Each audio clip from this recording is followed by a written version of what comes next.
Hello and welcome to this digital event. My name is Bill Law and I'll be guiding you through today's proceedings. The focus, driving a hydrogen future or driving a hydrogen economy.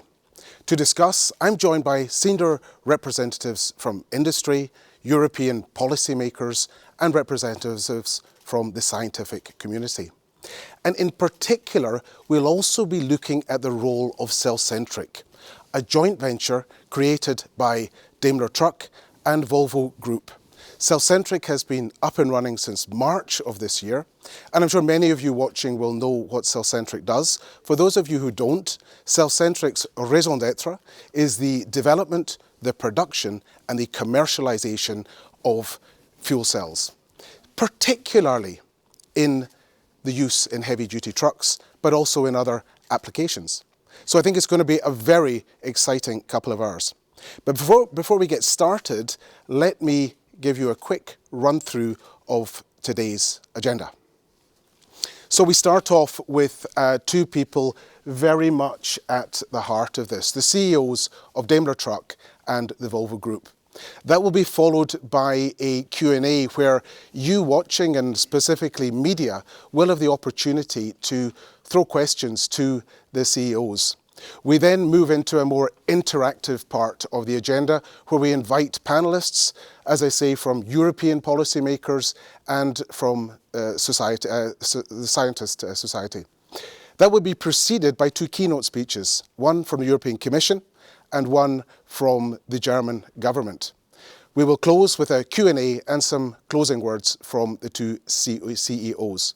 So without further ado, let's get started. And it gives me a great pleasure to welcome our first two speakers today, Martin Daum, the CEO of Daimler Truck. Welcome, Martin. Welcome, Bill. Thank you. And Martin Lundstedt, the CEO of the Volvo Group. Welcome, Martin Lundstedt. Thank you, Bill, and good to see both you and Martin here. It's a big day for all of us. I agree, it's a big day, and let's get started. Martin Lundstedt, if I can ask you first, if we zoom out a little bit, hydrogen, fuel cells, this has been talked about for a long time as a power source, but usually from the perspective of something in the dim and distant future, the pot of gold at the end of the rainbow, if you like, but things are happening in the here and now. My question to you is, what sort of role can this technology make when it comes to creating a carbon-free transportation society?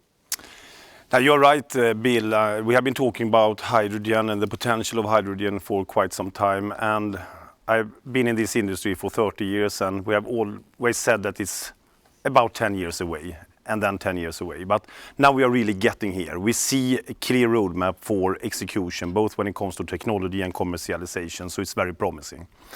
And just to put it in perspective, we are talking a lot about electric vehicles, battery, fuel cells, etc. But I think it's important to put into the context that all of those are electric vehicles with the outcome of electric vehicles that we want to achieve, with fossil-free executions, with much lower noise, with reduction of NOx and particulate matters. And then depending on application, basically, if it's more generic speaking, shorter distances, lower payload, we are talking about battery electric vehicles, better suited. There is a overlap, obviously, but then when we talk about longer distances, more heavyweight applications, fuel cell electric vehicles will be very well suited. And in particular for demanding long-haul applications with high level of flexibility, longer range, fast refueling and high payload. And that's the reason why we are joining forces together with Martin Daum and Daimler to create cellcentric, to build upon the strengths, to scale faster, to show a clear direction moving forward, and really to make sure that we are investing here and now to really hand over a planet for coming generations. In the Volvo Group, we are strong supporters of the Paris Agreement, of the Green Deal. All our products and solutions will be fossil-free at the latest on a global scale by 2040.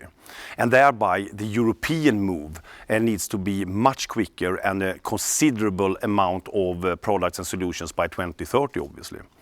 Fuel cells and cellcentric will play a key role, and excited to have this opportunity. And Martin, can you follow up on that? I presume it's the same from your side, the important role hydrogen can play. Absolutely, and really 100% agreement with what Martin Lundstedt just said about what Volvo thinks and the core convictions of the Volvo Group. And these are the same core convictions we at Daimler Trucks have. And that made it easy 1.5 years ago when Martin and I started to share visions and ideas how we can bring our vision into reality. That means a clear commitment from Daimler Trucks to a zero carbon-free commercial transportation industry. I can add to that, as a chairman of the European Truck Manufacturers Association, ACEA, that the entire industry is fully committed to the Paris Agreement and the European Green Deal, which requires that the entire transport industry is emission-free by 2050. That means that we sell the last carbon combustion engine, but at least latest by 2040, if not earlier. And for that, to reach that extremely ambitious goal, we definitely need in the mix fuel cell systems and hydrogen as an infrastructure for that. Hydrogen has, on top of what Martin just said, in my opinion, two more advantages why we need that. First of all, trucks are often used very flexible. Yeah, non-predictable routes, surprise transportation tasks, and where you can't plan ahead, and you need an energy source that gives you reach and dependability, and if in need, immediate recharge or refill, like what we have today with diesel. And that is hydrogen that keeps them flexible. And then there is another extremely important argument. It's always easy for the first 1,000 trucks to run on electric and use an electric power grid. But we're looking to a future where 100,000, if not millions of trucks need the electric power grid. At the same time, when 10 million or even more passenger cars need the same power grid. So in this sense, we need a second source for energy. And exactly that energy is hydrogen. And hydrogen has one big advantage. It scales nicely. That means as more people use it, as cheaper it gets. As more people require that infrastructure, as more likely you have that infrastructure. And we come to that classical hen-egg problem, I think, later in our discussion. Thank you. That a very clear endorsement, I think, from both of you when it comes to meeting the Paris Climate Accords, the goals of the European Green Deal. Hydrogen's not an add-on. It plays a big role in this. So it's clear it's going to play a big role. That's the what, but the how. How is it going to happen? And I think this brings us on to cellcentric. As I said at the top of the show, it's been up and running since March of this year. Martin Lundstedt, can I turn to you? How are things going at cellcentric? It's going fantastically well. And I think it's very important when you have a discussion about solutions and who should do what, that you start, to talking about what you should do together with your capabilities. And cellcentric is a fantastic set of people, competences to really develop fuel cell stacks that are competitive. We are up and running. We are building on a lot of work that has already been done. Now really having a good adaptation for the heavy truck and other heavy commercial applications, for the power output, durability and modularity needed in order to also have the built-in. We are reducing the cost as we speak, step by step, in a very concrete roadmap, so we can see also the cost parity step by step, also both with the scaling of volumes and with a very excellent work on the engineering side. And we are, as we speak, also working with the pre-series production in Esslingen and Stuttgart. So a lot of things are happening here. And in order to make this happen, obviously, it's also about getting those into the vehicles. It will be in Daimler trucks, in Volvo trucks, in Renault trucks, and hopefully also other customers. But that is, of course, up to each OEM to decide, because in that respect we are still competitors, and that is the very good setup here. In the coming 3 years, customer trials, and then it will be a very big step, a major milestone with a large scale gigafactory, one of the first on the continents for fuel cell serial production 2025, location to be announced 2022. So very exciting and concrete.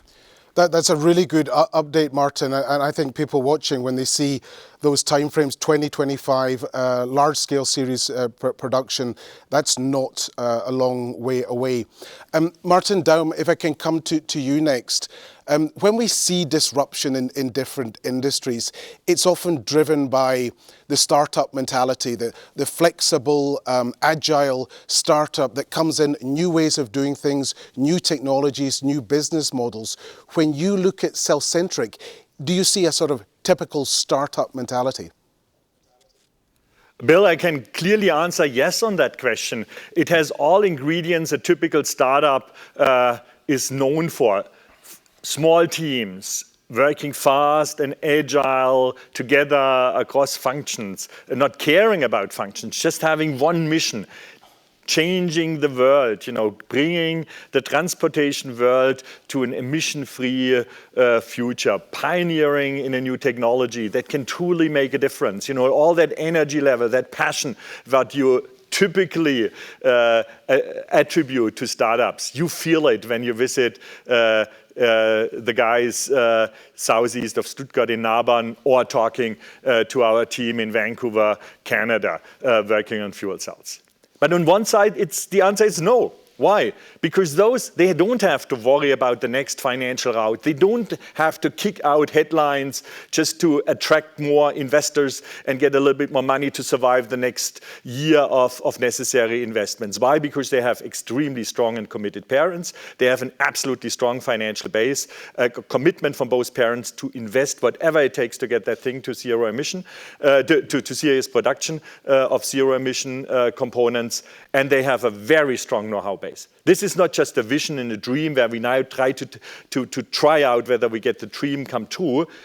We have hundreds of patents. We know that these things works. We have fuel cells ready to go into trucks to show the world. And we have a customer base with Rolls-Royce Power Systems who are similarly eager to get the first production output out. So we have everything a grown-up company has. So you can say, yes, cellcentric is a typical startup, but I would say it's a typical startup with a deep substance. So we have a startup with substance that can move fast to serious production.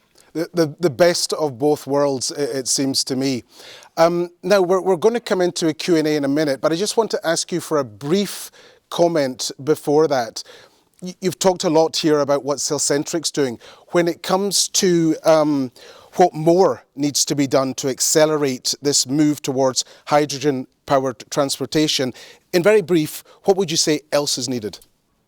Martin Lundstedt first. For me, the road to zero emission is like a multiplication problem. We need an attractive vehicle offering, we need a working infrastructure, and we need cost parity. And those three factors are combined like a multiplication. And you all know from high school, if in a multiplication one factor is zero, it doesn't matter how big, how large the other factors are, the product is always zero. We as OEM, Daimler Truck AG and Volvo Group are absolutely committed to have world-class offerings latest by 2027, and the first trucks both companies plan to sell much earlier. Then we need an infrastructure. The infrastructure is a huge undertaking, similar huge or even larger than what we have to do on the trucks, on the vehicle side. It's very demanding. It requires a huge amount of investment. It's a classical hen-egg problem. If we would have a working infrastructure, it would be extremely easy to sell 100,000 fuel cell trucks. And if we would have 100,000 fuel cell trucks on the road, it would be very easy to supply them with an infrastructure. Unfortunately, we will never have 100,000 trucks out on the road without infrastructure, because they would just sit there and wait then for 2-3 years until the infrastructure pops up.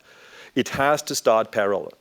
And therefore, we need that cooperation with the energy company, and we need the support from the politicians to get that first initial investment up and going in the infrastructure, because otherwise it doesn't matter how good our product offering is. the sales would still be zero. We need that dense network of about 1,000 H2 stations across Europe by 2030. And by the way, the hydrogen we have to sell needs to be green hydrogen, as any energy going into a battery electric truck needs to be green energy, because otherwise burning diesel would still be better for the environment than burning coal someplace and then feeding that either as electricity or hydrogen into a truck. Thank you, Martin. No, I think just from my side to just complement, and I fully subscribe to what Martin Daum just said. I mean, the good news in this equation that was shown is that we see also on the cost parity side a clear roadmap. Cellcentric and other companies working hard now on the cost roadmap for the fuel cell stack. Of course, all the OEMs working hard to implement that in their vehicles in order to have the right cost execution and the roadmaps in order to scale it. But also energy companies stepping up, and we see clear indications of 3 to 4 euros per kilogram that is needed for this TCO parity. But there is a very important way forward now, the coming 4, 5, 7 years in order to join forces, and also that we have policymakers talking about what can they do to get to these levels of infrastructure and to get the critical mass, because then it will fly on its own and deliver what we need to do when it comes to the Green Deal. Thank you both, and we will have some of those very policymakers with us later in the event, Martin. So we're going to move into the Q&A now, but just my takeaways from the first session. Hydrogen power fuel cell technology is here today.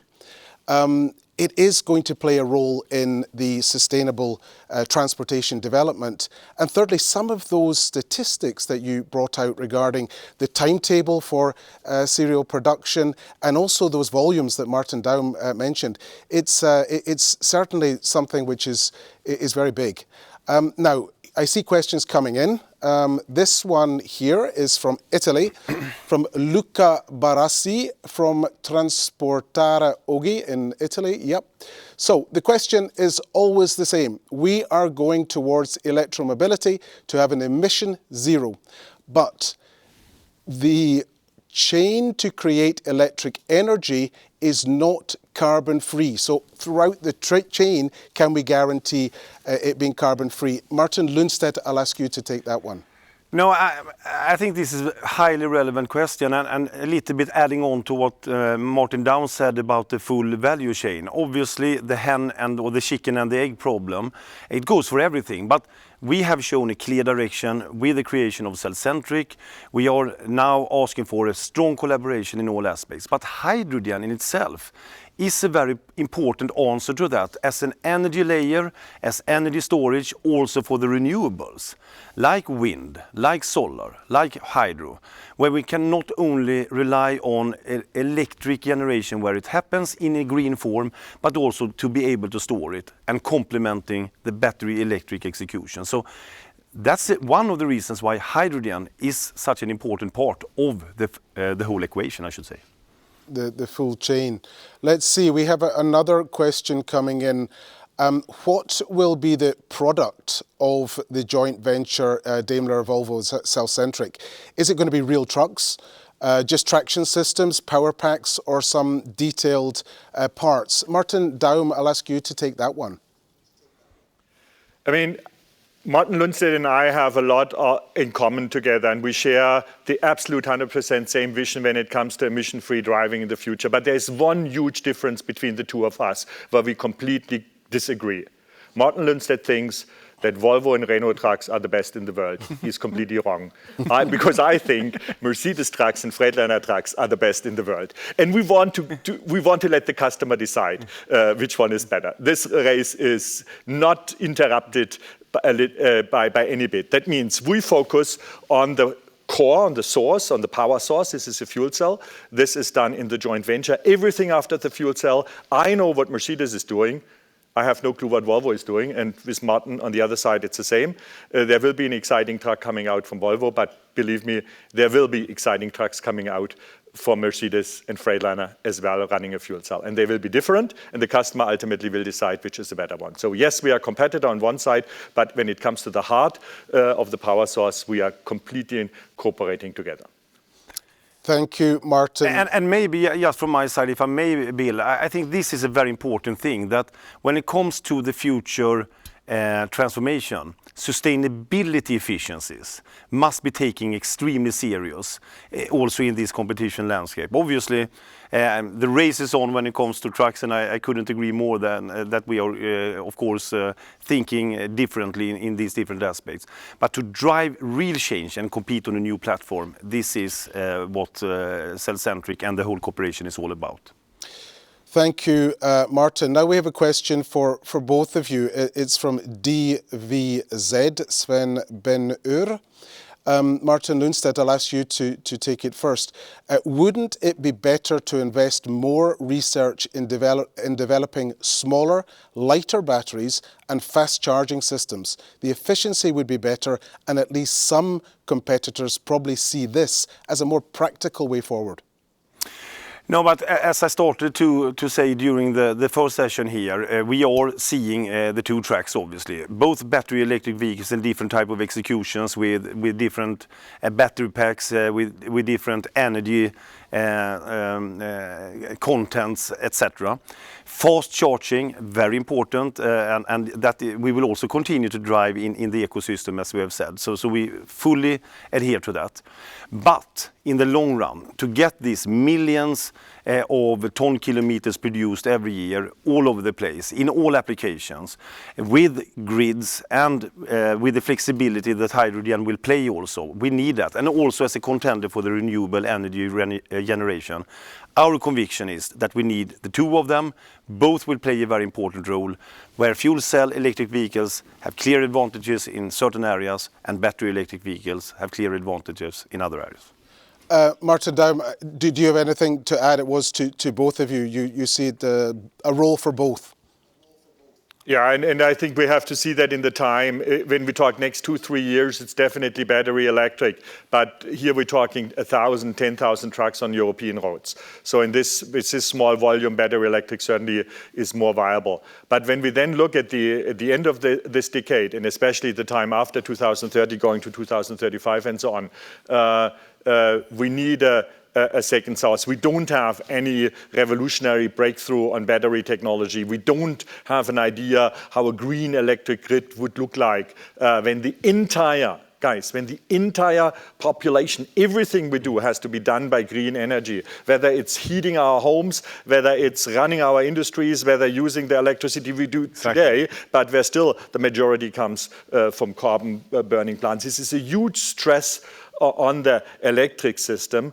And at one point of time, we have to transport energy from a faraway place where we have enough sun or wind, to the energy-hungry Western Europe or North America. And at that very point, you need an agent to transport that, and that's hydrogen. And once you have energy in form of hydrogen, then it's the easiest, most efficient way to put it in a truck. So I see in the long run both things going parallel with most of the truck application. Hydrogen will be the better solution. Perfect. Strong agreement there. Room for both, just different applications. I'm going to move on to another question, and I think this is a question a lot of customers are going to be asking both of you at one point. It's from John Kendall from Commercial Motor. Martin Lundstedt, what price must green hydrogen be to make it viable? Now, I mean, as I indicated also in the initial conversation, we are looking at now and also in seeing that from energy companies of 3 to 4 euros per kilogram. And when we are looking at different type of aspects of the total cost of ownership and how to reach cost parity when it's scaled up, both when it comes to technology maturity for fuel cells into the vehicles, and also we are talking in that range at least. But then we hope, obviously, with a more efficient way of generating energy, as we have seen in other sectors, that can certainly also be improved. But we are talking in somewhere in that range. Thank you, Martin Lundstedt. Another question coming in. I think it gets some help in making it more readable. And there's a lot of questions coming in, and we don't have so much time, but here we have it. certain events have underlined the underlying technical difficulties in building these vehicles. Could both of you say what you think is the single biggest technical challenge when it comes to bringing these vehicles to the road? I'll ask you, Martin Daum, to start on that, and that's from Automotive World, Xavier Boucherat. Martin Daum. I mean, the question starts with a statement which I can't relate to. I'm not aware of certain events, not in our company. We had already 10, 15 years ago a fleet of city buses running on fuel cells without any problem. The biggest problem so far is the lack of infrastructure. And you can say the price of a fuel cell, but with the price of the fuel cell, I'm absolutely positive that ultimately the price of the fuel cell will be lower than today's battery packs, or even tomorrow's battery packs will be for the same amount of energy. The biggest technical challenge so far is really to scale it up and get the cost of the fuel cell down. But this is, in my opinion, very well going, and I see extremely promising results from the first, let's say, cell-centric efforts and targets they have. And Martin Lundstedt. No, I can only subscribe to what Martin Daum said. And in addition, I think the modular concept of cell-centric is very strong also, with a strong focus obviously on these 150 kilowatt stacks separately, and where you can combine that into two, and thereby also creating that into a perfect fit into a truck, so to speak, architecture. And then obviously the reason of having cell-centric in a setup with very close cooperation between engineering, production, sourcing, commercialization, and thereby also the cooperation with any customer that is interacting with cell-centric is really to drive this efficiency when it comes to the scaling up of this great technology. Thank you. Bill, let me add one thing, which is a very important question, which is really, for me, one of the big technical questions we have to solve. Are we using liquid hydrogen or gaseous hydrogen? That's more now for the really experts here listening, but I know a lot of the journalists, especially from the trade press, knows that problem. Liquid hydrogen has a far higher energy density than gaseous compressed hydrogen. It depends at the end of, today we have gaseous hydrogen in the system, which is normally the gray, what we call gray or blue hydrogen. When we go to green hydrogen, especially from faraway places, it will come more on the liquid side. But on the other side, if we go to a retail distribution system with these 1,000 stations all over Europe, it can only be either or, not both at the same time. So we have, as an entire industry, have pretty fast come to a conclusion of what's better. The fuel cell, by the way, can digest both. So for our development, for the development of the truck and the development of the fuel cell, it makes no difference. But I think it will be better for society if we ultimately go to liquid hydrogen and not to gaseous. But on the other side, gaseous is a form as we have hydrogen at the moment in the market. This is the biggest technical challenge and the biggest challenge to get a lot of players into one opinion. And there can be only one. So there are technical challenges, but they're not insurmountable. And what you mentioned, of course, the other challenge, the infrastructure to support, and that's something that'll be interesting to hear from our panelists, from the policymakers a little bit later on. Next question from Springer Media in Munich, Fabian Fehrmann. Yesterday, Professor Veronica Grimm from Germany, a German professor, said that the hydrogen era doesn't have to start with green hydrogen. You were just talking on this, Martin Daum. It should start with blue or whatever color. The implementation of green hydrogen could happen later on. Do you agree with that, Martin Daum? Yes, I absolutely agree with that, especially because we talked about that chicken-egg problem. At the moment, at the beginning, there will be always very few chickens, if I can call our trucks chickens, which is a strange analogy. At the beginning, we will have very few trucks on the roads, and it really doesn't matter whether this hydrogen is blue or gray. Because on the other side, the energy revolution on the energy production side will happen in the next 10 years or 9 years, similar to what will happen on our automobile manufacturing side. And therefore, I would say yes, Professor Grimm is absolutely right what she's saying. Thank you. What it is, what will be the world in 2030? That is the important part. And here I'm convinced will be on green hydrogen as well. And we also see the investment, by the way, into green generation of energy. That will be the base for that. And otherwise, everyone in the chain will use everyone else as an excuse. We should not do that. So full agreement with Professor Grimm. Thank you both. That brings us to the end of our media Q&A for this first section and allows us to move on to the next part of the agenda, which is our panel. I'll introduce our panel members in a moment, but first, as I said at the top of the event, we have two keynotes to listen to tee up the panel discussion. So join us in a moment.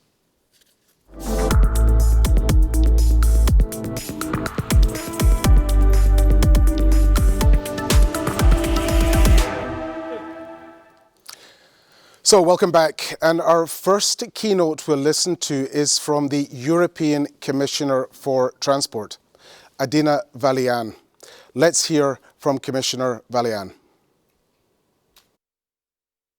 Mr. Daum, Mr. Lundstedt, ladies and gentlemen, congratulations on reaching this important milestone on the road to developing zero-emission heavy-duty vehicles. Your collaboration and the launch of cellcentric are reassuring us all that the EU is capable of innovating fast to maintain cutting-edge clean technologies. I'm confident that your joint efforts on fuel cell technologies will give you further reasons to celebrate in the future. The European Green Deal sets a clear objective. By 2050, transport emissions must be reduced by 90% compared to 1990 levels. Today, transport represents almost a quarter of Europe's greenhouse gas emissions, and 70% of these come from road transport. We all know that road freight is a significant contributor to this. I'm optimistic that clean hydrogen can help change this, particularly for long-distance road haulage. But we are not there yet. A lot of work is still needed before hydrogen-powered lorries are ready for the market at scale. At European level, we want to ensure the right conditions are in place to help the sector. This requires a holistic approach, looking at both the demand and supply sides for vehicles and fuels, as well as infrastructure. We need our European transport infrastructure to be ready to accommodate a new generation of lorries, and we have set ourselves ambitious short-term goals accordingly. Our sustainable and smart mobility strategy includes the milestone of having 500 hydrogen stations across the TEN-T core network by 2025 and 1,000 by 2030. Before the summer, we will put forward a proposal to revise the Alternative Fuels Infrastructure Directive, which will include binding requirements for rolling out hydrogen refueling infrastructure. EU financial support will be available where needed through the Connecting Europe facility and InvestEU. And of course, we too are continuing to invest heavily in research. To date, the fuel cell hydrogen joint undertaking has had access to more than 1 billion euros. As our partnership continues under its new name, Clean Hydrogen for Europe, our support will continue. We are also helping industry to build a full hydrogen value chain through the Clean Hydrogen Alliance. By fostering the right partnerships and working together with all relevant stakeholders, we can and will accelerate the production and distribution of clean hydrogen, which we urgently need. Ladies and gentlemen, collaboration is pretty much always a recipe for success, as I'm sure it will be in your case. I will be following your work closely, and I look forward to the day when clean hydrogen-powered lorries are on our roads, making a real difference to the sustainability of road haulage. Thank you. Strong support from Commissioner Vălean, and not just support, but a number of initiatives being launched to support this hydrogen journey. Of course, it's not just pan-European, the European Union. It's also important, the view of the different member states, and maybe no more important member state, or at least one of the biggest, is Germany. And we're very pleased to have a keynote from the German Minister of Transport for digital and digital infrastructure, Andreas Scheer, who has recorded a keynote for us. Let's take a listen. Sehr geehrte Frau Kommissarin Vălean, lieber Herr Lundstedt, lieber Herr Daum, meine Damen und Herren. Daimler und Volvo stehen für Leidenschaft, Leistungsstärke und Innovation bei Autos und Lkw. Und sie sind bekannt dafür, Maßstäbe zu setzen. Das gemeinsame Joint Venture beweist das eindrucksvoll. Es geht ihnen schließlich darum, einen weltweit führenden Hersteller von Brennstoffzellen zu etablieren. Dafür bündeln sie Know-how und Erfahrung, teilen sich die Investitionen und können so in ganz anderen Größenordnungen agieren. 2 Lkw-Schwergewichte werden zu Partnern, bleiben aber dennoch Wettbewerber in ihrem Kerngeschäft. Dieses Überwinden von Grenzen und das Schmieden von Allianzen bringt die Wasserstofftechnologie in Deutschland und Europa weiter voran. Ich danke Ihnen ganz herzlich für Weitsicht, Mut und Überzeugung, dieses wichtige Joint Venture zu gründen. Es hilft uns dabei, international den Anschluss an die Spitze zu halten, vor allem im Wettbewerb mit Asien, wo immer mehr Fabriken für Brennstoffzellen entstehen. Hier müssen wir dranbleiben und dürfen nicht nachlassen. Deshalb unterstützen wir Fahrzeug- und Komponentenhersteller und schaffen innovationsfreundliche Bedingungen. Der Rahmen dafür ist unsere nationale Wasserstoffstrategie.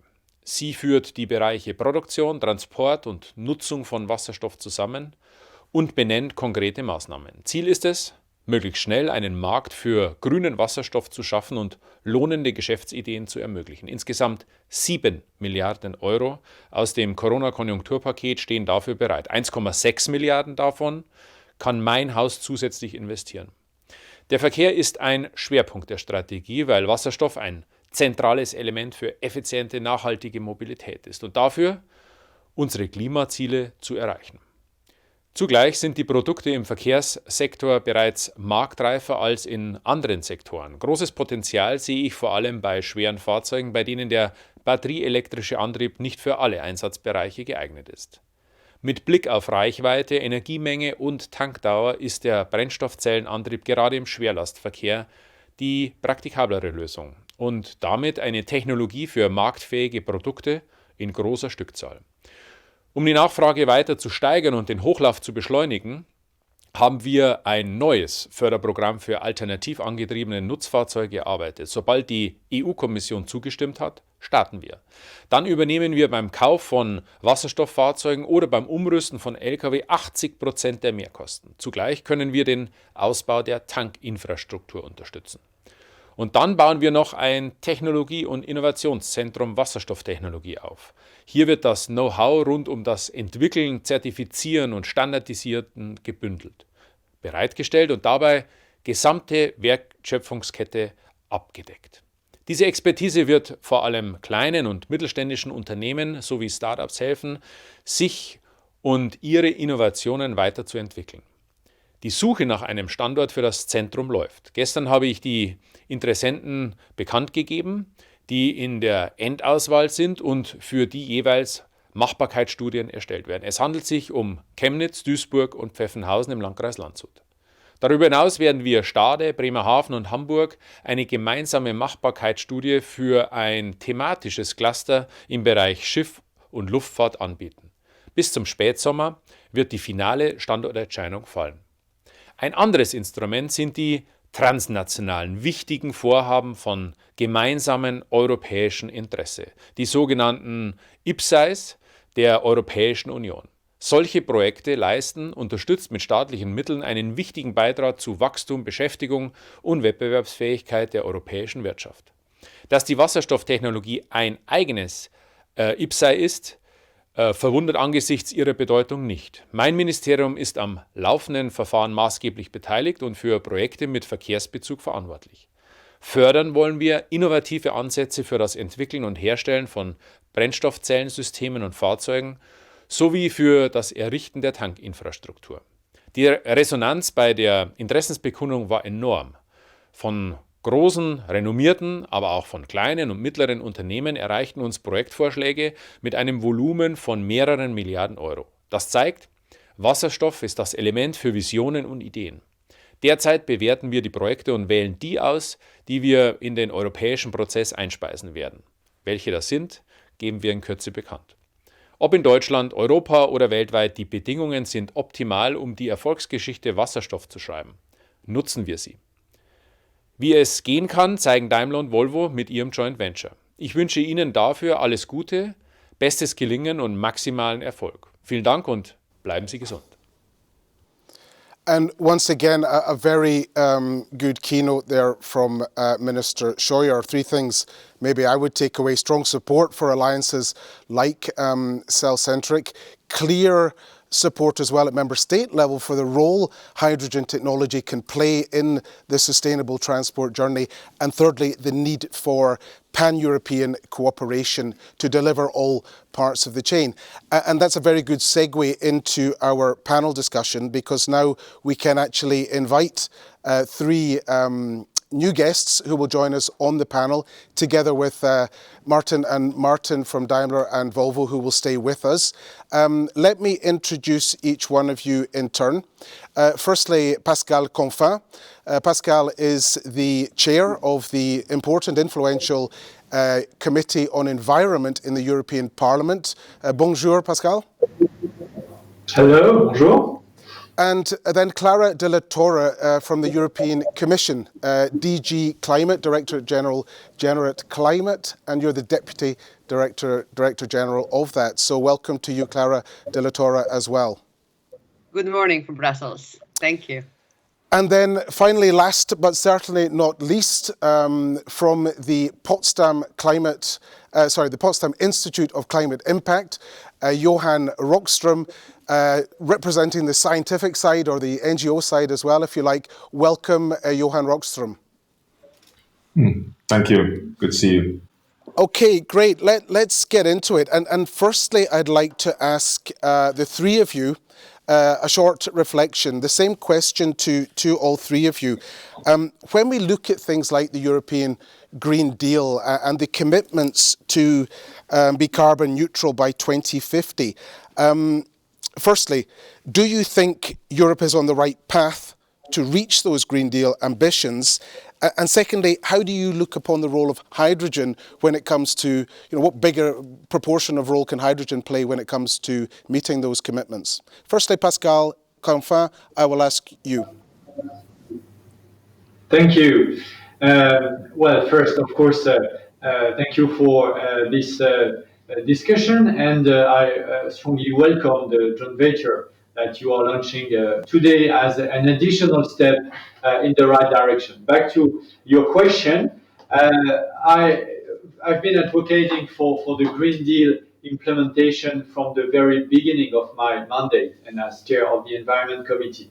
And we are now changing 50 laws, regulations, directives between now on and 2022. That means that we are going to change the rules of the game 50 times. And when you change the rules of the game, when 50 laws are setting new standards, new price on carbon, new mandatory framework, and so on, new technology, and so on, you have a systemic change. And we are about to enter into this systemic change, and the journey is a generational journey from now on to 2050. And that's exactly your own vision, I think. Second, back to what we agreed on, meaning the climate law last week. We, as you might be aware of, we finally agreed on the European climate law last week. One figure to have in mind: we are going to move 2.5 times faster in the new decade 2020-2030 than we did in the last decade 2010-2020.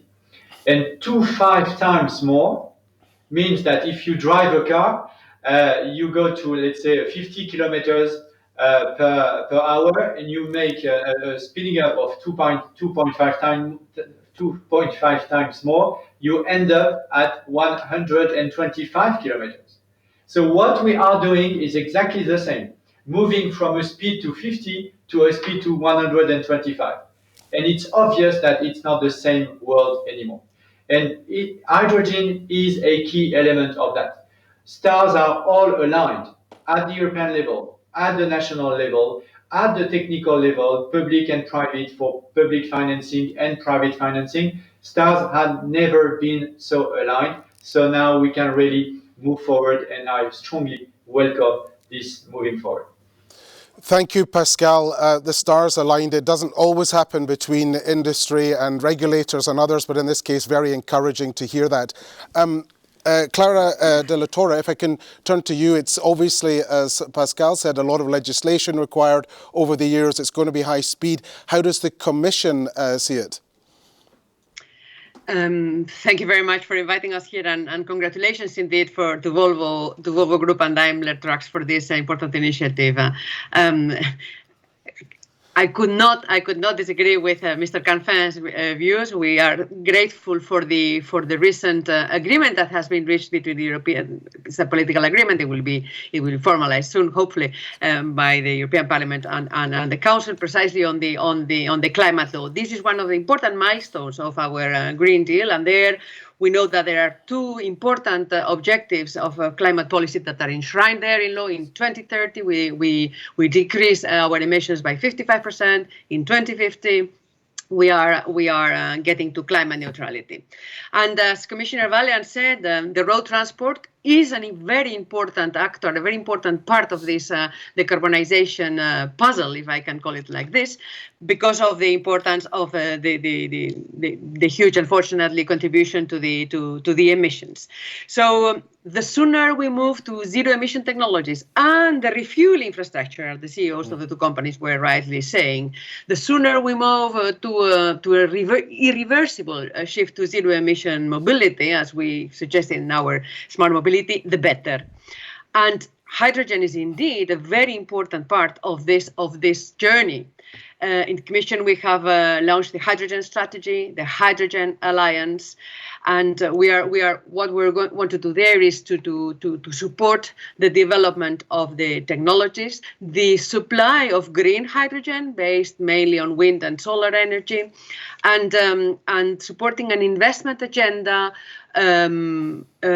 for pushing upwards the development of the hydrogen related technologies, installing, for example, one of the objectives is install at least 40 gigawatts of renewable hydrogen electrolyzers by 2030, and using hydrogen more and more, in particular for difficult to abate sectors like the heavy duty and the long haul transport, and eventually go to full maturity of the hydrogen technologies by 2030.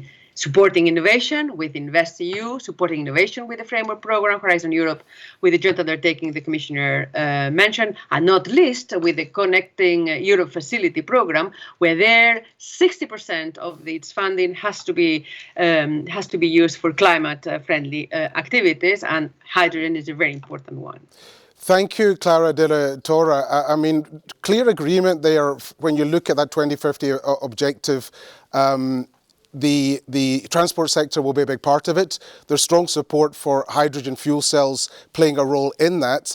That's at pan-European level, it's at member state level. We've heard it's at, from an industry perspective. If we turn to the science, and I turn to you, Johan Rogström, what does the science say? How big a role can hydrogen play in meeting these Green Deal commitments? Yes, thanks. And let me start with your first question. Is the European Union along the right path? And my answer there is that yes, there is a very important plan set in motion, but we are not yet seeing the implementation at scale and at the right pace, as was pointed out in the previous interventions here. And the announcement today of a pre-competitive investment into hydrogen is one of the transition pathways towards a fossil fuel-free transport sector in Europe and in the world is definitely one of the important pieces of the puzzle. Now, up until 1 week ago, the European Union had the world's most ambitious climate plan, And the 55% target is still unique in the sense that it aligns with science and it's moreover legally binding. But we should remember that with the Biden administration, the European Union now has a competitor. The world's single largest economy in the world has set a net zero target to 2050, and the race is on. In fact, when you look at the numbers, the US is slightly more ambitious than the European Union because they have put 2005 as the reference year, which means 40% reductions between 2021 and 2030, while the European Union is slightly lower. So this is a really important position we're in right now. We have what I call a G3 on climate. The three largest economies, China, the European Union, and the US, aligning behind science for net zero targets 2050 or slightly thereafter for China. This is a signal to business, and this is a signal to the economies that now we are moving decisively towards a 0 point in terms of fossil fuel burning to run our economy. That's, of course, where hydrogen comes in as a key part of the puzzle. And I just want to lend the scientific support also to the way that Martin Lundstedt and Martin Daum has been positioning this, that it's not the silver bullet.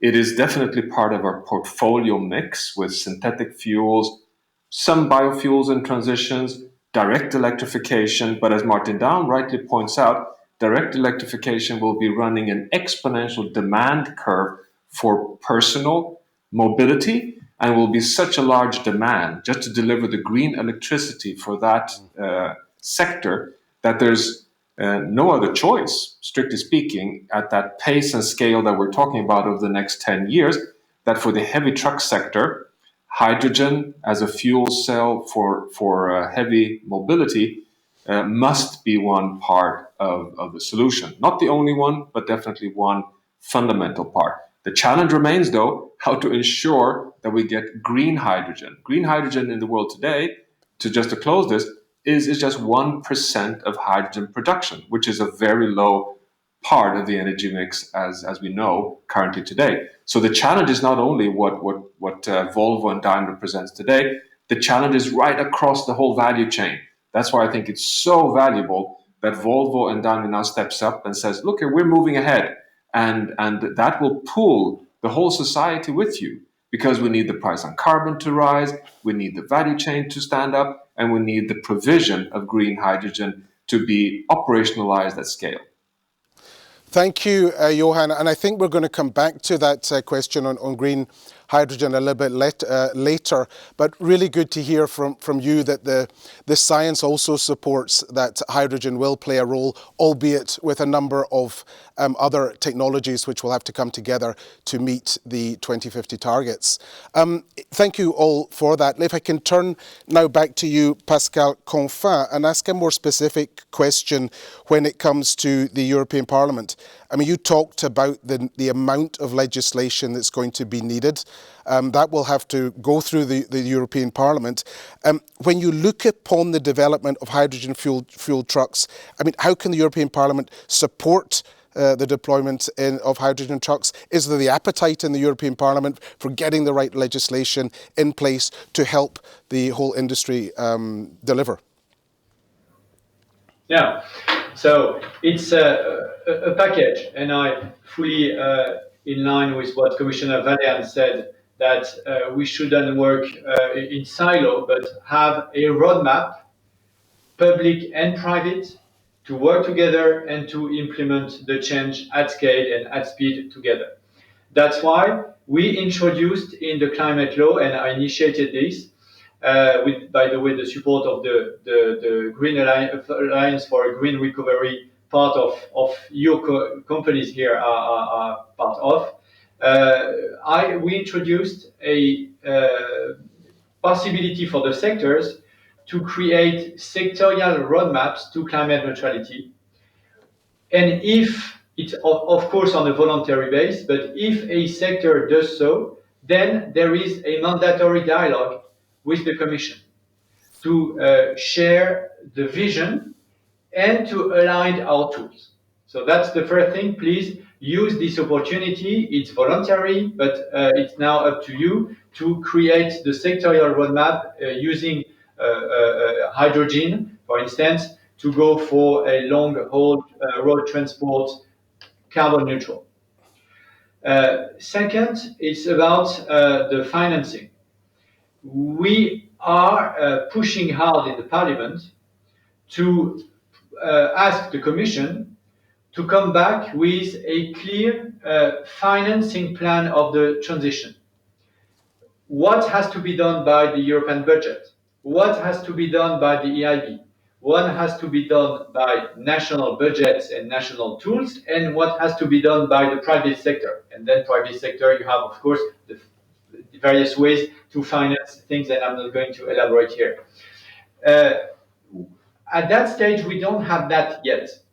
I think it's the next step for the Commission to do so, not to have a big plan Chinese way. It's not my point at all, but at least a clear vision of the role of all the players. Because otherwise, the risk is that we do not unlock the investment at speed, at scale. Last comment is about the standard. The next step will be for cars, very, very short term, because we are going to have a new proposal coming from the Commission in June, and for lorries that will be a bit longer next year. But that will be a key element of the deal, to have the right CO2 standards in place, to have a de facto phasing out of non-electric or non-hydrogen fueled cars first and lorries then. And to my view, the date should be somewhere around 2035, because early, it's probably too early for implementation of change. Too late, later might be too late regarding the climate impact and the capacity to reach climate neutrality. So that will be the next big discussion we are going to have in the coming months, for coming weeks, I would say, for cars, coming months for lorries. Thank you, Pascal Canfin. Clearly support in the Parliament and waiting for that roadmap at the same time from the European Commission, the vision of the role of all the different players. And I will come to Clara de la Torre in a minute to talk on that, but just one more point for yourself, Pascal Canfin. One of the things, and it's come up several times today, is the infrastructure to support the shift to hydrogen.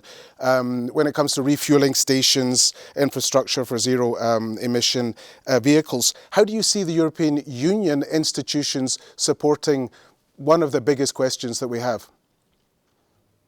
So, first, we are in the process of implementing the taxonomy regulation that will clearly give the right signals to the financial industry to reallocate capital to non-harmful and needed technologies such as hydrogen and everything related to the technologies needed for the implementation at scale, at speed of the zero carbon long-haul mobility.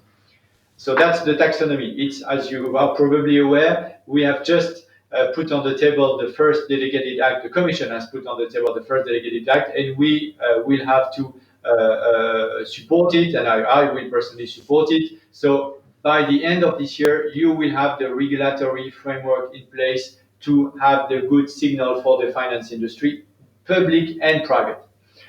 Then, second, I would say that we are going to work closely with the sector precisely to use the two opportunities we have ahead, meaning the change of the 10E regulation and the 10T regulation, to have a better understanding of their investment or your investment needs.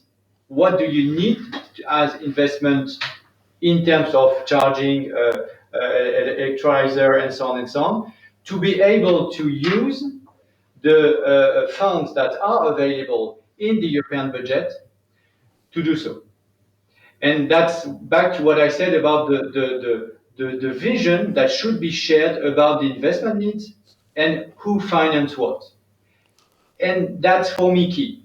That's the best way to unlock investments, because we agree on the target, we agree on the timeline, we agree on the technologies. Now we need to unlock the investment. And the 10E, 10T regulations are key to work to that direction. And again, it's a very, very short-term discussion because it's already on the table of the Parliament, and we want to open windows for hydrogen as much as possible through this fund to speed up the deployment of hydrogen-related infrastructure. Thank you, Pascal Confin. Maybe I can come to you, Martin Lundstedt, to comment on that. Pascal talked about the taxonomy having, I think, from a time perspective, a regulatory framework in place, at least for stimulating financing when it comes to public and private investments. Is this the kind of thing that industry is looking for from the regulators?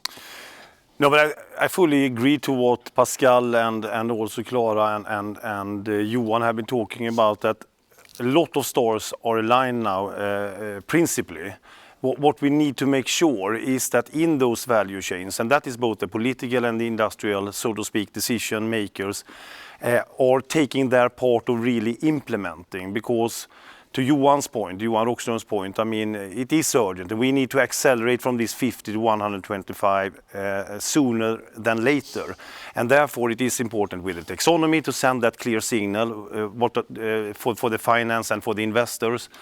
But also when it comes to regulatory, the standardization of the infrastructure as well. So what are we going for? So we are getting more actors on board, both when it comes to the vehicle supply, but also refueling infrastructure and also the infrastructure of generation of green energy. So very important to continue to be extremely concrete now together to make this acceleration happen. And to make sure also that we have a holistic view on the regulatory landscape. So the capital allocation also in the industrial companies going to the big deal. Because we are close now on not just going in a trajectory improvement that we have seen before, not only for CO2 and NOx, but also for NOx and particulate matters and noise in cities. Because here it's important that we are aligning legislation so we really can get the right bang for the bucks for the real thing.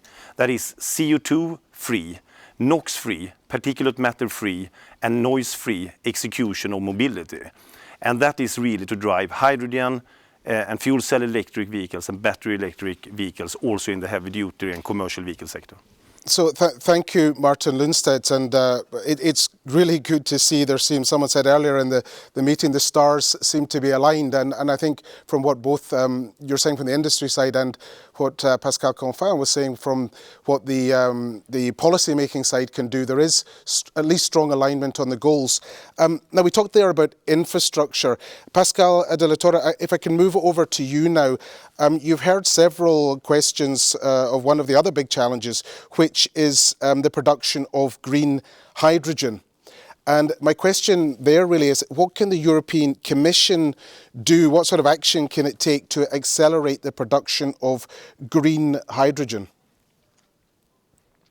Indeed, as I was referring in my first intervention, we have launched and proposed the hydrogen strategy, and we have also the energy system integration strategy, and both together are powerful means for the future supply of enough quantities of green hydrogen.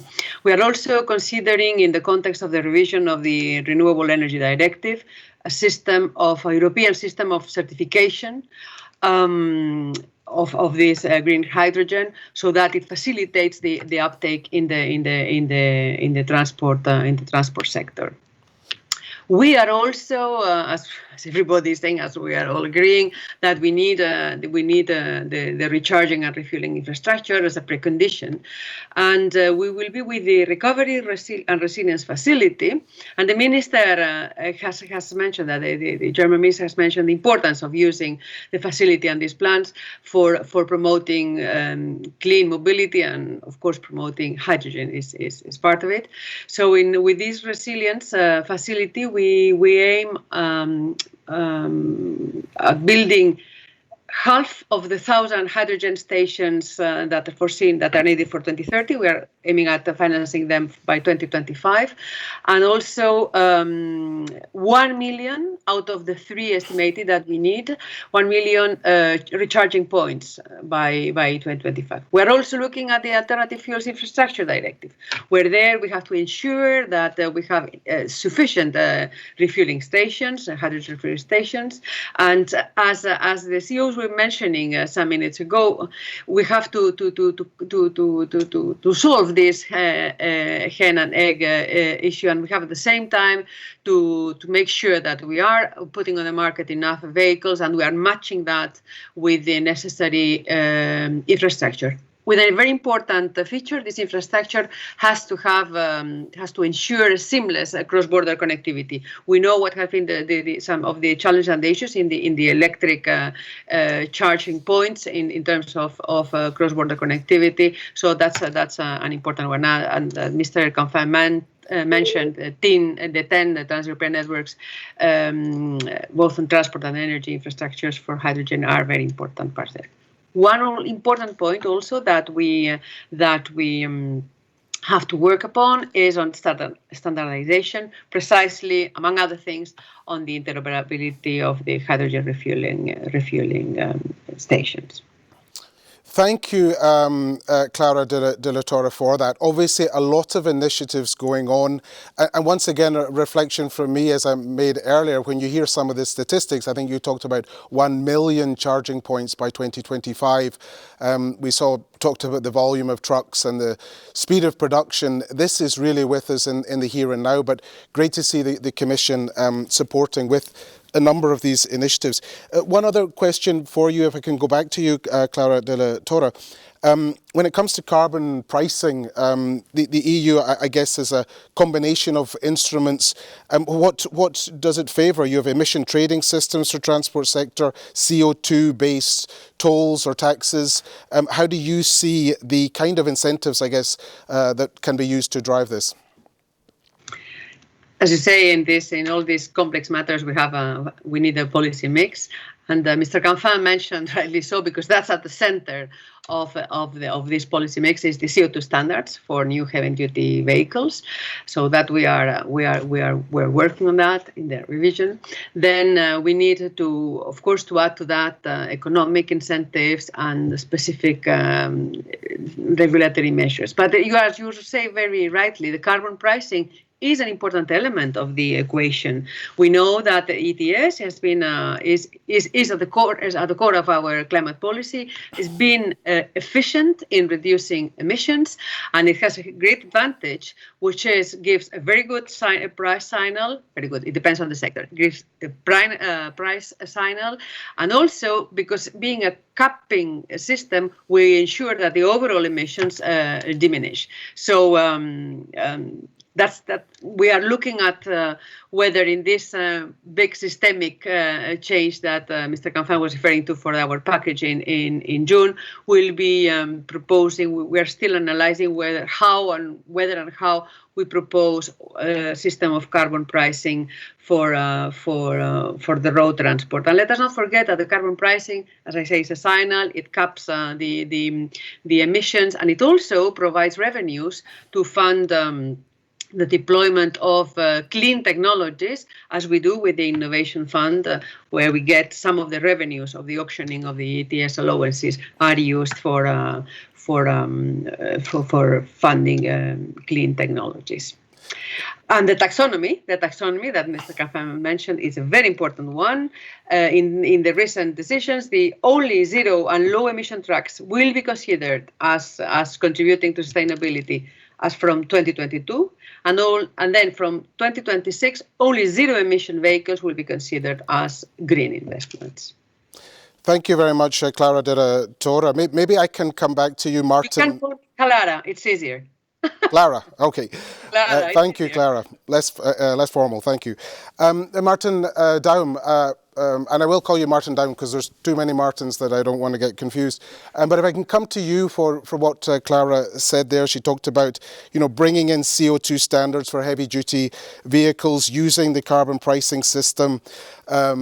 as one of the instruments and of course generating perhaps revenue to fund future technologies. Is this the kind of language you'd like to hear from the Commission when it comes to driving this? Yeah, absolutely, yes, because when you look at trucking, there is one special thing about it. It takes about 4 years to come from an idea to get serious production on trucks. Then our customers buying those trucks run them for 10 years. So you talk already a time frame of 14 years, and nobody buys a truck, by the way, because he wants to drive a truck, because he has to, because he wants to make money with this. It has to fulfill a duty. And so a long-term stable framework is absolutely essential for our customers. It's essential for the used truck pricing. It's essential for the entire value chain that is. And that means you have to do investment decisions, not just on the level of us, the OEMs, the manufacturers of truck. It's more important the investment decision our customers do. And this is the most important investment they do normally during the course of the year. They need a stable, reliable political framework for many years to come, and not to change every other 2 years or so. So very important is have that long-term vision, that long-term stable framework. But everything I've heard so far from both the Commission and the Parliament and from Johan Rockström supporting the whole with scientific research, I would say it goes in the same direction. We will get very soon a pretty stable framework. Thanks very much, Martin Daum. And Johan, coming to you once again on the science side, a couple of questions. Interesting, you mentioned earlier, of course, this isn't purely about Europe. You talked about the G3, China moving forward, North America, United States moving forward. And where is Europe in this journey when it comes to driving? We're all driving to the same goal, I guess, but where is Europe in the journey? No, Europe is very well positioned for this journey. I mean, as I was a bit jokingly saying that up until a week ago, Europe had the world's most ambitious science-aligned climate policy. Biden administration has kind of come up at in par, I would say, but still Europe is in the lead, thanks to the fact that we have the most mature package of regulations, policies, and targets.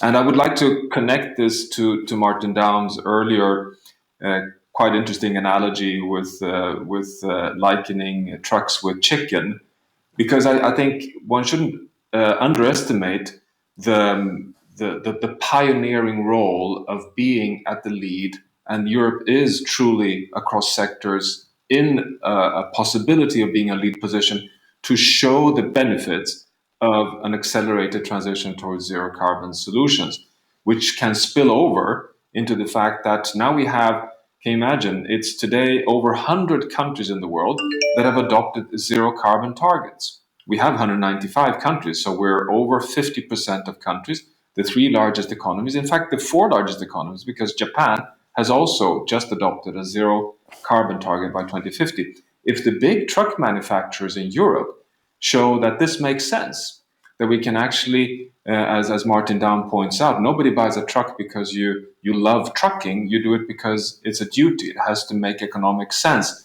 If Europe can show that this works across different sectors, from textile industry to retail industry to the consumer goods industry, that will of course provide a spillover effect across different economies. But I'd like to just put one little warning flag here, which connects to Clara's and Pascal's really important points. Martin Lundstedt earlier kind of rightly made the conclusion that hydrogen will go to scale as a fuel cell the moment that when the technology is so efficient that we come down at economic parity with fossil fuel use, something around $3-4 per kilo hydrogen. That's correct. But remember that there's another way of succeeding as well, which is to raise the cost of doing wrong, which is exactly Clara's point about carbon pricing. And Europe is best in the world on this, to set a price on carbon. We are far away from being good enough, because scientifically we know that we have today a social cost of carbon over 100 euros per ton of carbon dioxide, and the ETS is at 37 euros today. And the ETS does, as Clara reminds us, not include the transport sector. It must include the transport sector. But can you imagine the day when Europe can present to the world that we're internalizing a price on carbon also on fuels, which will penalize fossil fuels overnight, which of course will make innovations on synthetic fuels and hydrogen, electricity competitive immediately. Is this wrong? Of course it's not, because you don't want to have a market failure of destroying the climate by having a product that is thereby subsidized by the planet. So we have to correct this, and Europe is at the lead for that. Thank you very much, Johan. Good to see your big three trading blocks and Europe pushing forward together with, of course, China and North America. One other question for you. I think we can see one of the successes is going to be collaboration, pan-European collaboration, industry collaboration. I think the Potsdam Institute itself is actually collaborating with ASEA, the transport manufacturers of Europe. Is that the kind of thing we need to bring together more, and does that help drive the journey? But definitely, we are, as scientists, standing on the mountain of evidence we have. And that evidence, as we all know, is looking grim. We've entered the decisive decade. We now need to accelerate and transform, cut global emissions by half in only 9 years' time.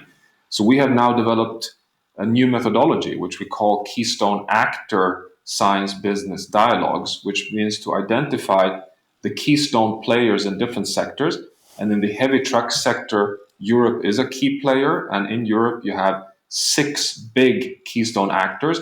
Daimler and Volvo are with us today, but we also have Scania, we have MAN, we have Iveco, and these are together forming quite a unique constellation of truck and heavy vehicle, commercial vehicle manufacturers. And we have invited the CEOs for all these truck manufacturers to the Potsdam Institute, and we've held, behind closed doors, Chatham House type science business dialogues, which has come out with a public statement of an end for internal combustion engine driven trucks by 2040, and this transition that Martin Daum and Martin Lundstedt have been sharing here. So this is a methodology of trying to accelerate the pace of change, with the hypothesis that if these keystone actors can show that this makes sense, that will spill over into the logic across the whole world market.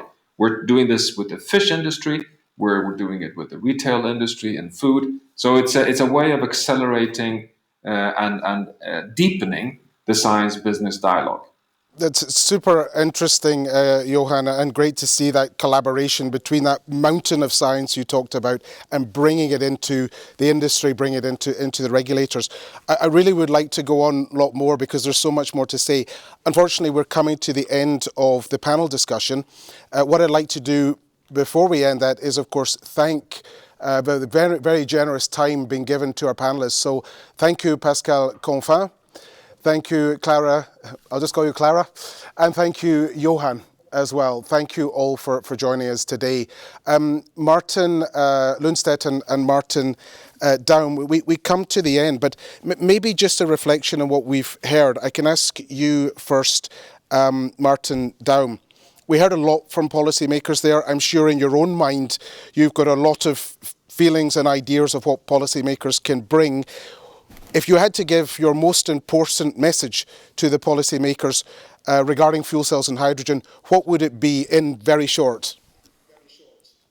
I mean, first of all, I see a lot of agreement here from all different sources, and I experienced that when we had the discussion with Johan and his team, and it was not a defense thing, it was a collaborative thing, and we've share the same vision of the future, and we share the challenges and what the challenges bring to industry, to our customers as well, and the common goal to find solution. But important it is that we are not playing defense on either side. We play offense together for a CO2 neutral future where we all have the deep conviction that fuel cells, NH2, will play an important and central role in the transport sector. At one point of time, we have to trade energy across the globe, across time and distance. And that cannot be oil, coal, or natural gas. That has to be a green agent, and that green agent perfectly well suited for is green hydrogen. It's a historic opportunity for Europe, its industry and its politics and its economies and its societies to lead in a key technology and create with that leadership jobs and wealth. So it's a clear win-win situation for all players involved. And thanks for the support I see and feel and hear from our panelists as well. Great support for regulators once again and policymakers, etc. Martin Lundstedt, a final question for you before we go to the Q&A. We've heard a lot there from the expectations on regulators. The industry's doing a lot, so we've heard about cellcentric, etc. But my question to you is, what more can the industry itself do to drive the change in this regard? No, but obviously, first and foremost, to do our part when it comes to providing our pieces of this value chain to make it fossil-free and sustainable to all the targets that we have talked about, and really to hand over a planet in good shape to coming generations. And when we talk about the industry, it is so important to understand that we have our share, and we really need to do that on the product services around the trucks, the commercial vehicles, the excavators, what have you. But also that we are building in accordance to what all panelists have said, strong alliances also with all parts of the value chain now. When it comes to energy generation, when it comes to the infrastructure, to really get the outcome and have a good policy and regulatory alignment around incentivizing how we are really cooperating.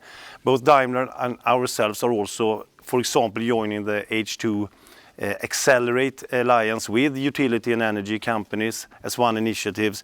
The Clean Hydrogen for Europe is another very good one. So we really drive it. And if you think about it, Europe has been successful in driving cost efficiencies in the competition, so to speak, regulatory environment. But the cost for having a non-functioning planet must come in. And what we have discussed today is sustainability efficiencies by cooperating. I think that is great and makes me, super energized. Still lots to do. And now I hope you'll all stay and join us for the Q&A. I remember at the beginning of the broadcast asking Martin Lundstedt a question about, hydrogen is something that's always seen in the future. It's the gold at the end of the rainbow. But really, after having listened to the last hour, it's very clear it's here and now today. And as Martin Daum just said, a historic opportunity for Europe. So I'm sure that panel discussion has stimulated a lot of questions. So let's jump back into the Q&A and see what questions there are. And this is could be for all of you. Clara, I'm going to ask you the first question. And coming back to what you said earlier, great, 1 million charging points by 2025. But what about high power charging for commercial vehicle goals?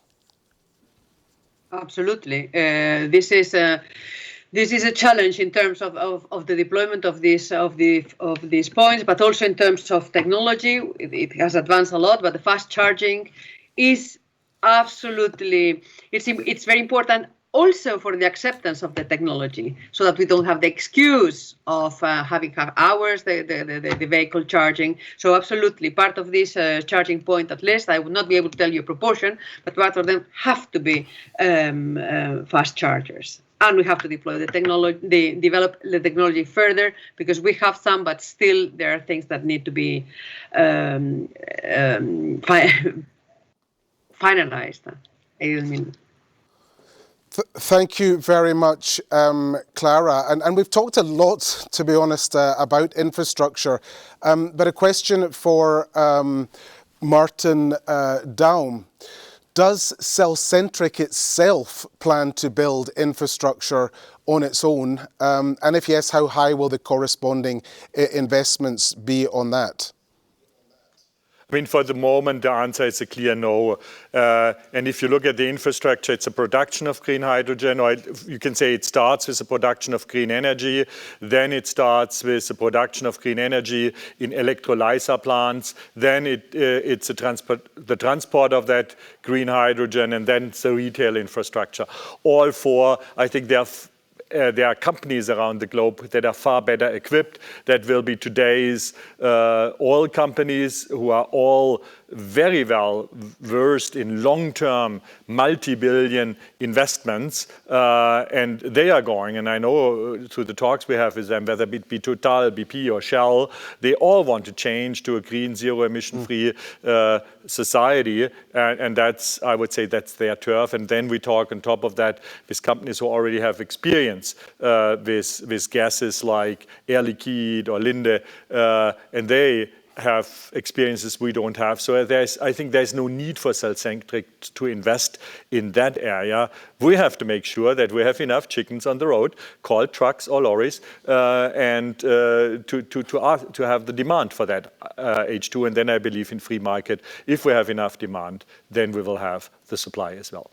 Great. So not at the moment, and there are a number of players out there willing to make those investments in infrastructure. Thanks for that. And now we have a question for Johan.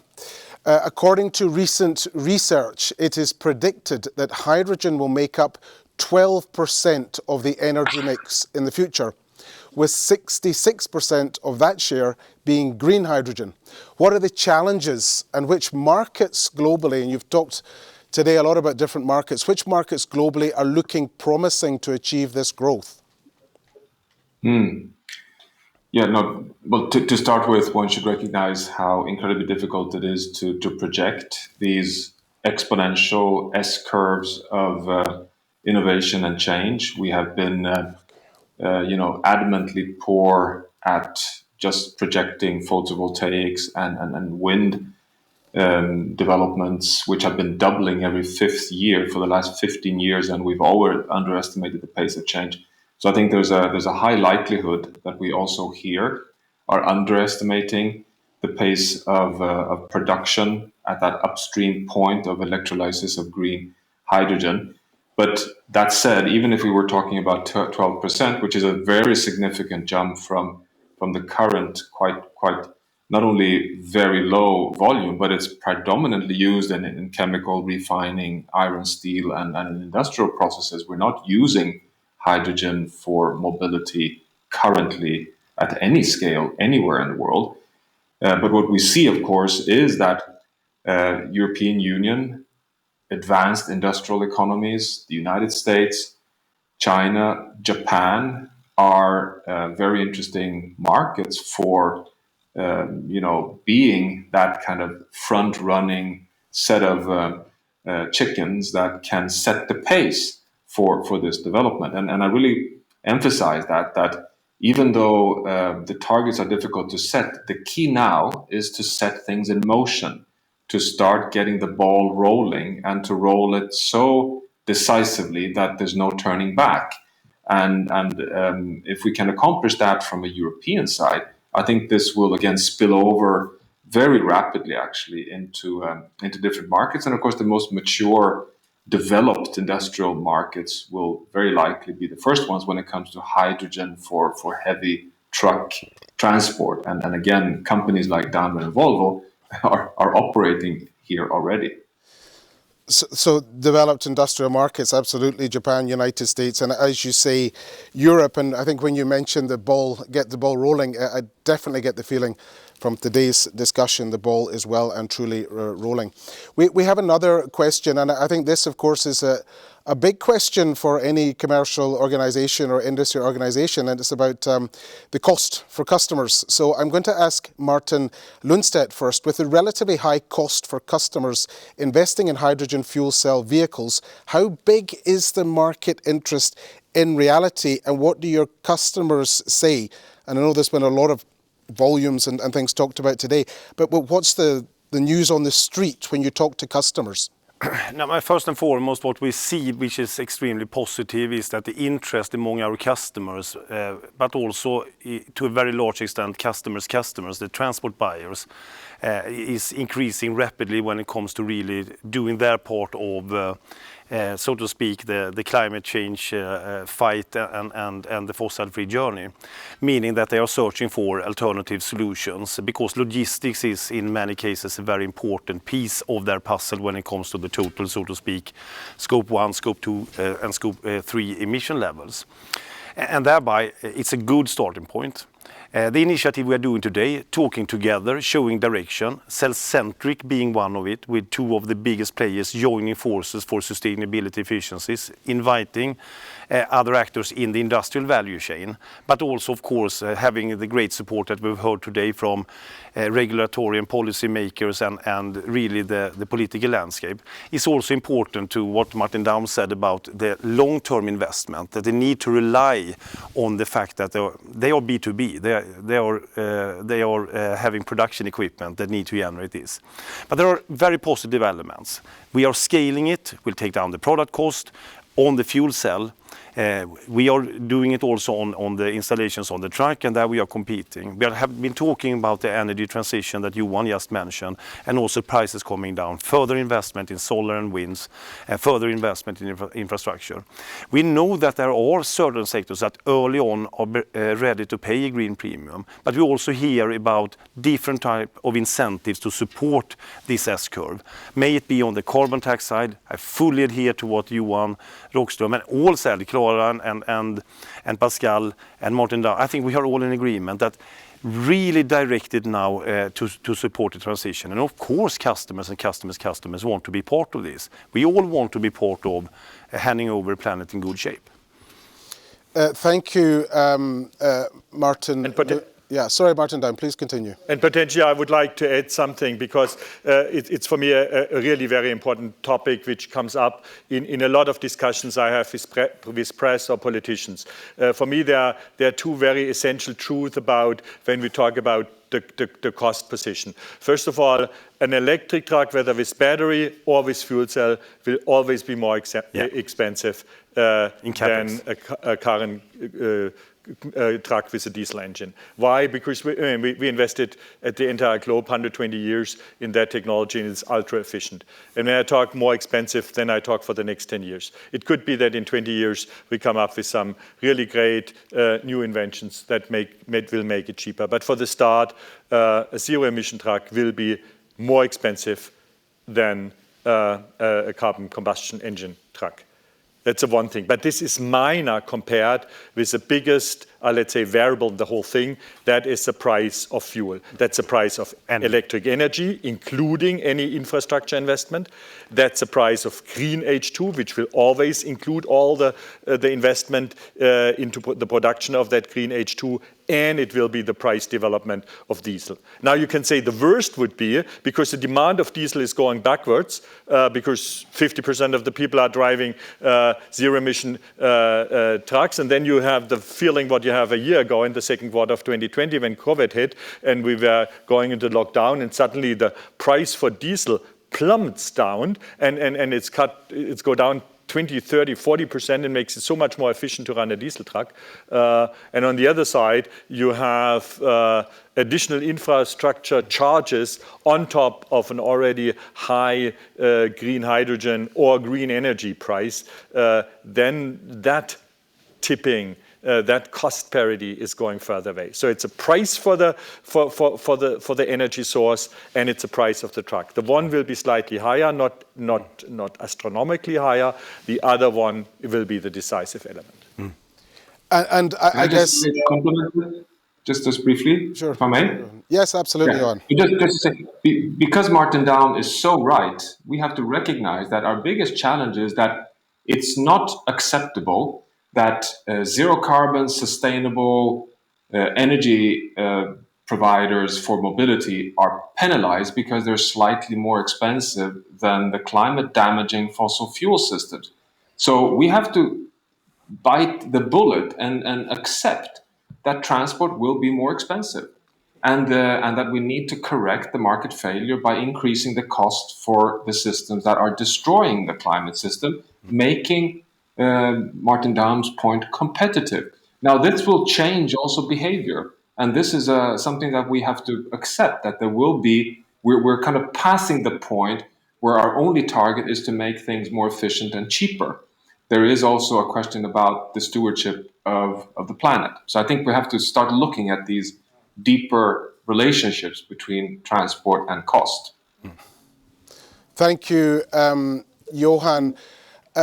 Very maybe a quick comment on this, Martin Lundstedt. I mean, you talked obviously about the different areas where hydrogen is more useful than electric vehicles, long haul as opposed to short haul. Do we see hydrogen fuel cells in the future coming into commercial vehicles with a shorter haul length? No, but I think, as we have discussed today, I mean, there are a lot of different elements as part of that equation. I mean, how different regions, because we have a global challenge, it's not only a European challenge, are investing not only in, so to speak, the technology of the vehicles and the products and services around that. It's also about what are the conditions for generation of green energy, maybe electricity, and then transformed into hydrogen. How does the infrastructure look like? But generally speaking, of course, battery electric vehicles are better suited for the shorter distances, the lighter loads, and fuel cells. And then again, the total mix with the acceleration of electricity or a fossil-free society. You need to have the right mix in order to cope with all sectors. We are not only talking about heavy transports and commercial transports, but also mobility transports. We are talking about all the other industrial sectors. So we will see a lot of different combinations, and that's the reason why the modularity is so important, as we have discussed. But the incentives and the direction needs to be the same, regardless if we are talking about fuel cell or battery electric. Thank you, Martin. Now we're coming to the end of the Q&A. We're going to have one more question, but I do know that Pascal Confin has to leave. So I really would like, before you do that, Pascal, to warmly thank you for participating and inputting to this panel discussion. Super appreciated. Yeah, absolutely. Thank you, Pascal. So, thank you to all. Merci. So, I'm sorry, I have to leave as well. Clara, and I will thank you as well. Much appreciated. Thank you, Clara. Thank you very much. Right, thank you. All the best. Thank you. So we quickly do one more question. What about the expansion of the hydrogen infrastructure in non-EU countries in Europe? Are there any discussions or collaborations going on there? I wonder who they could be referring to. Martin Lundstedt. I can answer that. I can answer that easily. What's economically right and what's scientifically correct is globally correct. You know, science and economics are not a privilege of just one country. So for me, non-EU countries, first of all, there is Switzerland and Norway and associated countries which are definitely following that lead. And so I see it at the end, it's a pan-European one. But for me, it's actually more than just Europe, it's a global one.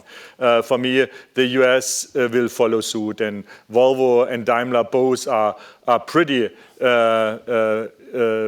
very importantly positioned in the United States to do whatever if the United States change to hydrogen. I know it from our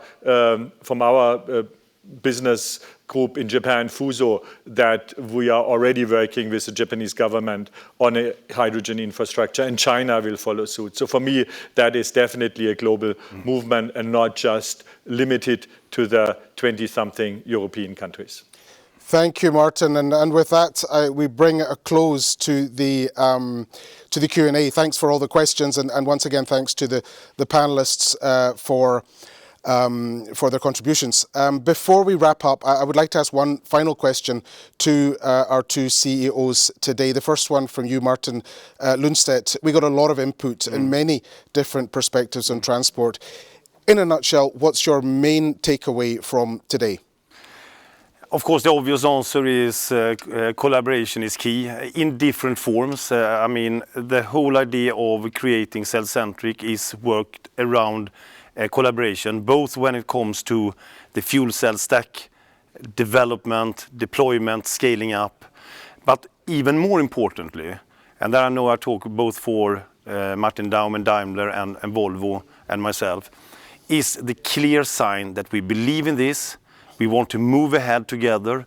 We want all the different parts of the value chain to understand that two big players in the heavy transport sectors believe in this, and that will be a clear sign to customers and customers downstream, but also upstreams in the value chain to also invest together. And also what we have heard fantastically well by science and policymakers aligning on how we are deploying that in big scale. And I have to say, I mean, Paris, Green Deal, coming generations, I think we have taken a big step together today by being both strategic and concrete. Highly energized, I have to say.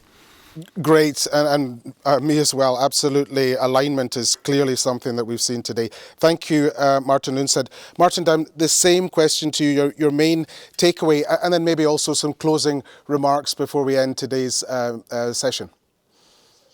I mean, first of all, thank you to everyone participating. Thanks for the huge audience we had, the huge interest we had. This is not self-understanding, so I think it's one of the advantages of the digital format that you can really reach a huge audience and can make a difference. So thanks for everyone participating on either side of the screen. My takeaway is driving hydrogen future is for sure a huge challenge. But on the other side, driving a hydrogen future is a huge opportunity.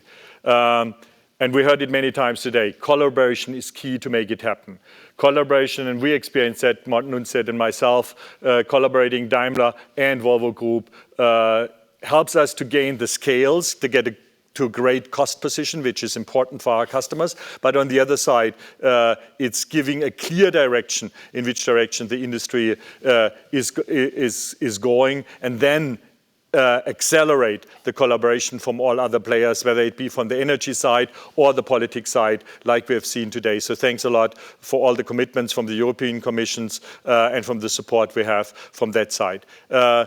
I'm so glad about that huge commitment from everyone participating today, and you can be sure I've written it down and I will remind everyone, and as you will remind me and Martin Lundstedt, what we had promised to you. Let's drive together this hydrogen future. Thank you. Thank you, Martin Daum. Thank you, Martin Lundstedt. Yeah, thank you to everyone watching and participating. It has been just great. Yeah, and collaboration has been very much in evidence today. Also, thank you, of course, to our panelists for their input to the Q&A once again. And then finally, thank you to all of you who have joined us to listen to this event. I hope it's been interesting. I hope it's been stimulating. I hope it's been motivating. Sometimes in a tough world, we need some motivation. It's certainly not the end of something. It's very much the start of something. So thanks again and have a wonderful day.